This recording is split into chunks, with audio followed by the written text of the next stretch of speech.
Why no bugs? Why no bugs? I'm so glad you asked. You see, when I started to connect with God and realize who He is, I come to this place where, you know the term they use for bugs, it starts with a P? Pests. Pests. And I'm in my mind going through this now, why would a good God, whose essence is love, create a pest? It doesn't line up with His character. So I asked Him, God, talk to me about bugs, because I don't see that in your character, creating a pest. He says, they're not pests. They're my police force. And what I created them for was to maintain a healthy environment. They're designed to take out weak, unhealthy, diseased plants, stress plants, so only healthy plants produce seed and maintain healthy plants.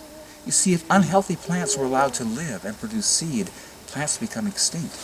They get weaker and weaker. So God has had insects go around and take out all the weak and the disease, so only the healthy plants produce seed and maintain healthy plants. And he gave me an example. He says, you look in nature, when predators go hunting for food, predators, they go after the weak, the old, and the crippled, because they're trying to maintain a healthy crop. And he says, everything in nature except the human race is totally connected to me for the support and maintenance of the environment. Everything except us. And then he gave me the most awesome illustration. I had this young woman who comes from South Dakota on a tour. She works in an Indian reservation where she says everyone in the reservation has diabetes. The kids because they're eating junk food, the adults because they're alcoholics. The elders are really worried because we're losing our tribe, and they're realizing we've got to start growing food because the stuff in the store is killing us. But they're not farmers. They were hunters-gatherers. They don't know how to farm. And they're watching what America's doing, they're realizing intuitively this is not how to do it. So he says, when I saw this film, I realized they'll get it. All they have to do is start dropping seeds in the woods and stuff will grow. So I gave her some of my kale over here. As soon as she took a bite, she's running to her car and says, what are you doing? I'm getting a bag. I just went to the store and bought kale. It tastes like this. So she's picking my kale. I told her about the insects. And she's picking it at the very bottom. She says, look at this. There's a slug eating the dead leaf of the kale. It wasn't eating the healthy, vital kale. It was eating the dead leaf. And then God gave me the most powerful illustration. I have celery growing in my garden. Any of you growing celery? The seeds are tiny. They look like dust. And it's impossible to get them spaced just right. You drop one and 3 fall. You know, kind of thing. So I'm thinning my celery, and I've got these beautiful plants. I says, I'm going to throw these away. So I'm going to go plant my herb garden. In my herb garden, it's all wood chips, and I have never seen a slug there, ever. They're all around my grass, but not my herb garden. The next day, after I planted those celery, because I bare rooted them and they were stressed and they're all wilted over, the next day the place was covered with slugs munching down the celery I planted. And I says, God, talk to me. He says, just watch. I love him. He comes with these cool little sayings. Just watch. And I says, watch. There's only anything left. He says, just watch. Come back the next day and they're all stumps. He said, "You're going to tell me to keep watching?" Just watch. The third day was powerful.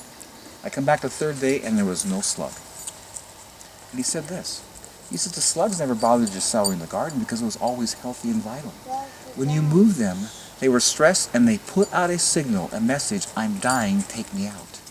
As soon as they overcame that stress, that signal stopped and the slugs were gone. The celery grew great from the stumps. It was awesome. And I got it. I got it. Nature is so connected, so totally in line. The communication is so perfect. It's huge. It's only us that's disconnected, don't get it. It's so beautiful to see.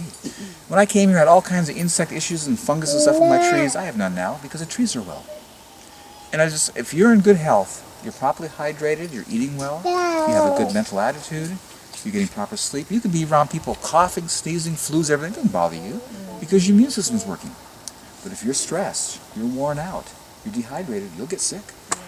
It's just if you're just paying attention, the design is so perfect.